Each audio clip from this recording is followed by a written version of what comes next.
What's up, fight freaks, and welcome back. I'm the Combat Remix, bringing you the MMA fix you're searching for if you're a diehard fan. And not to those who think a single sweep is a disease. Today we got another super fight bout between two crazy explosive fighters. It's the malicious Melvin No Mercy Manhoef taking on heavy-handed Hector Lightning because I refuse to say Showweather Lombard.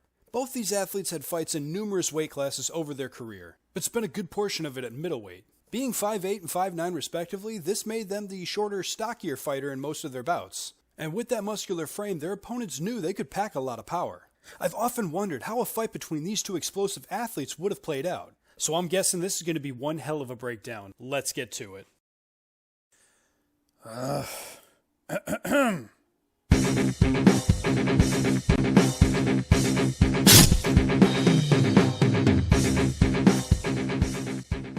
Learning Muay Thai at a young age, Manhoef primarily competed in kickboxing. However, he did start becoming regularly active in MMA in the early 2000s, competing in organizations such as M1, Cage Rage, and It's Showtime, which he actually won a championship in. Manhoef is well known for his exciting style, having more of a knockout or be knocked out attitude. And the stats clearly seem to support this for both his official records in kickboxing and MMA. While impressively winning 38 of 52 kickboxing bouts, he won 27 of those by knockout. Conversely, of his 14 losses, almost half of those have been by knockout as well. And his MMA record nearly mirrors this. Of his 32 wins, winning 29 by knockout, but again, another 14 losses, 5 of which are by KO. But just before you go thinking he does a better job in MMA, we should point out that statistically, half of his losses are by submission. So statistically, Manhoef gets finished over 43% more in his MMA bouts than he does in kickboxing. But this certainly isn't counterintuitive, seeing he is primarily a kickboxer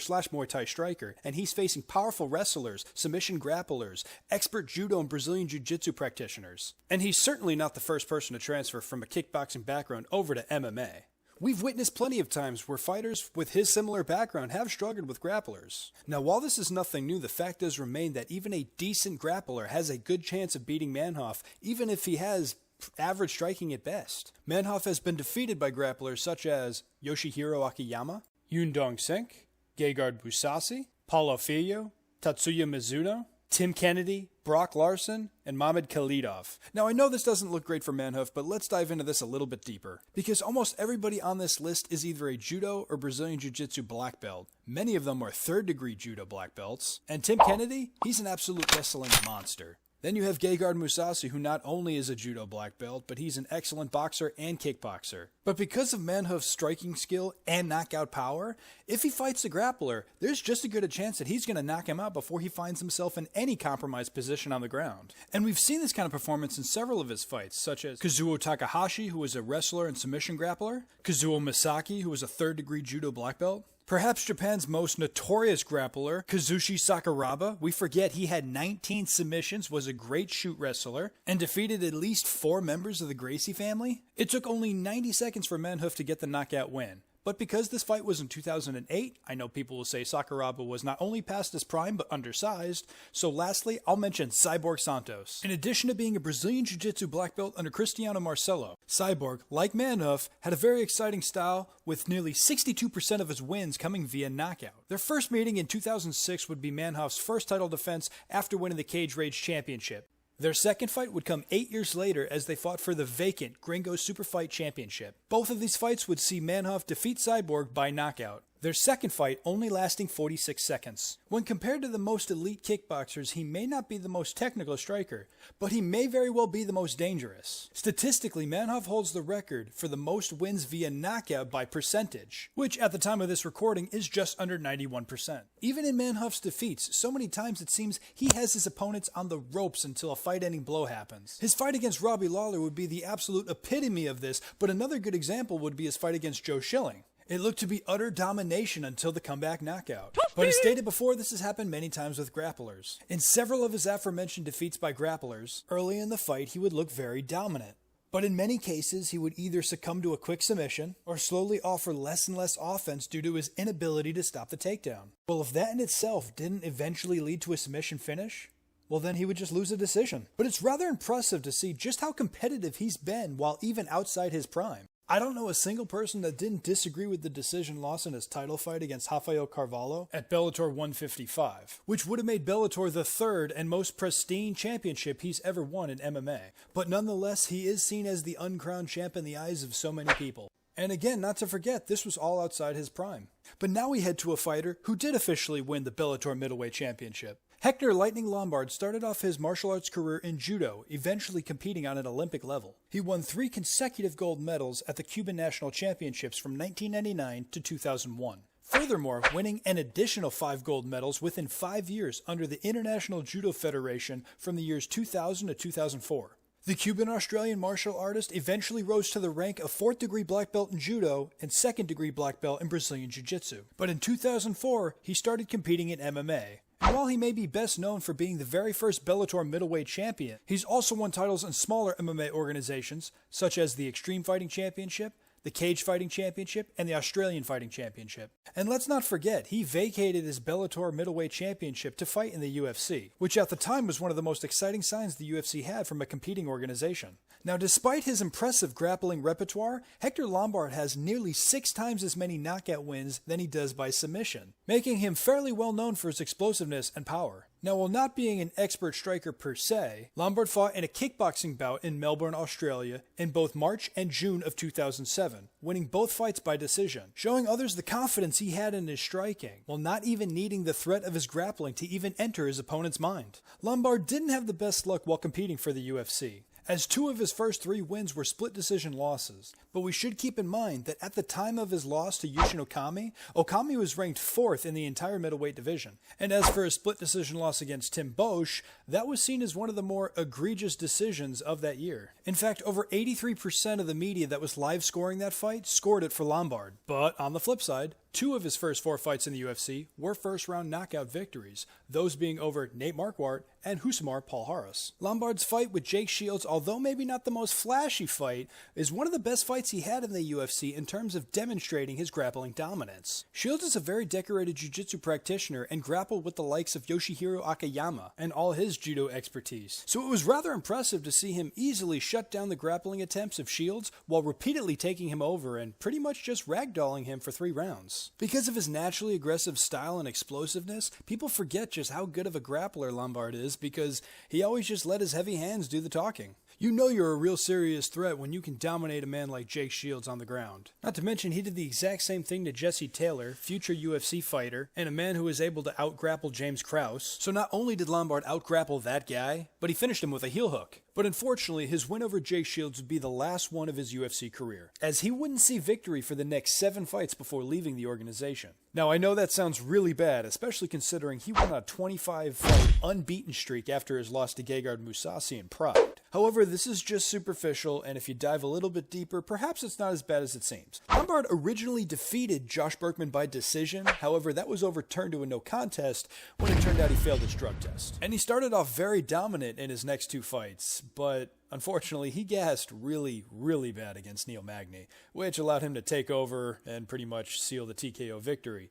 And he was ragdolling Dan Henderson, but a nice head kick elbow combo put him away. After 2 consecutive knockout losses, Lombard fought Johnny Hendricks because they had both moved up to middleweight at this time, and he lost a unanimous decision. And while we're dealing with a former UFC champion, we have to remember this was a severely declining Johnny Hendricks. But ultimately, it was a back-and-forth fight, but unfortunately, he would see a 3rd knockout loss within 4 fights. I know this is pretty bad for his career, however, in hindsight, Anthony Smith only lost 1 additional time, I believe, to Thiago Santos, before ultimately to be defeated by his title shot against John Jones. At least he's losing to some of the best fighters, or at least the former best fighters. It looked like Lombard was going to bounce back in his CB Dalloway fight, and he even knocked him out after the first round.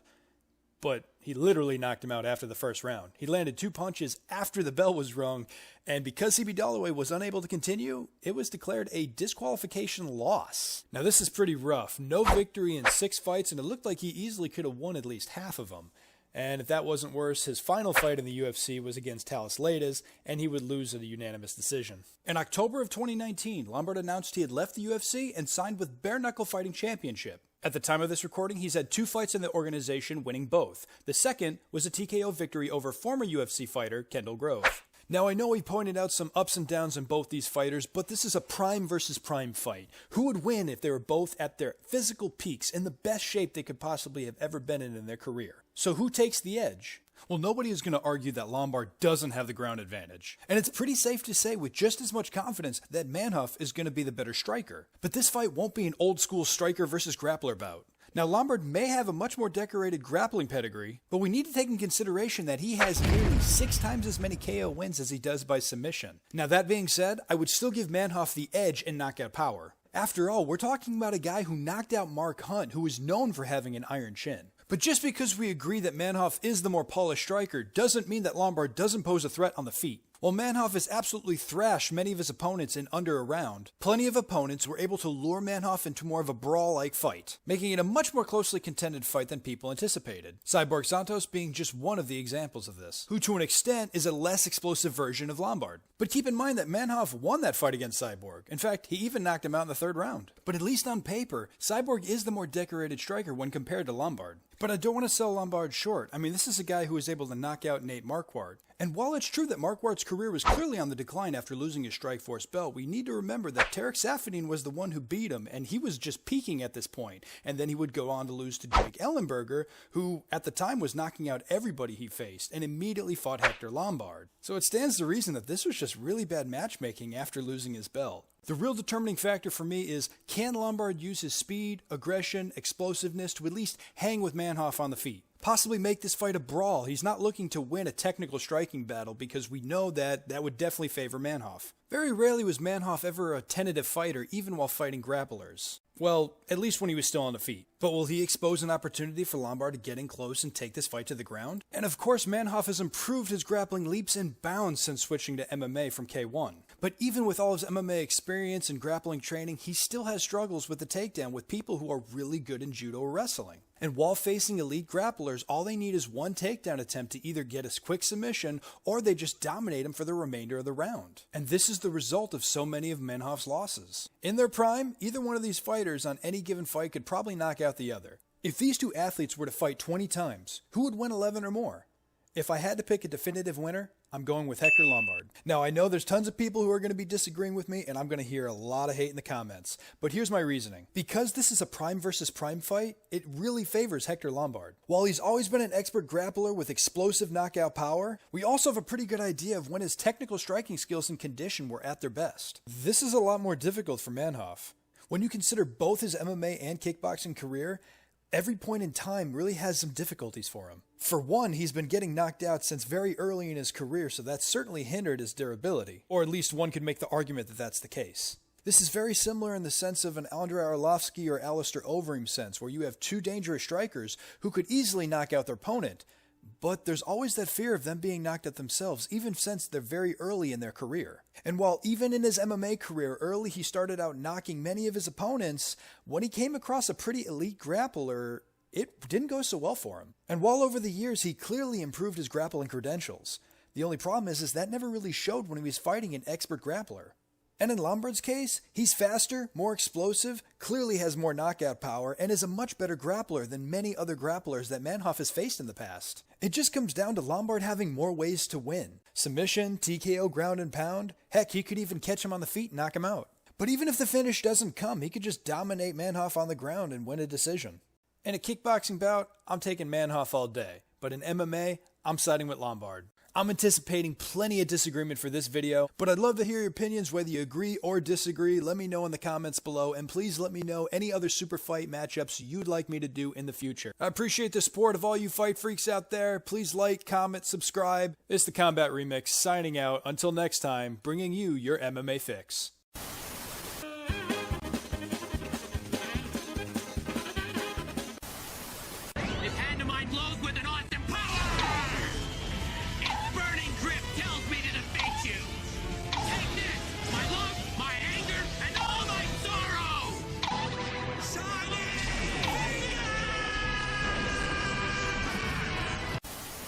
Hey, you guys better subscribe to MMA Fix. YouTube, like and share. See you at the top.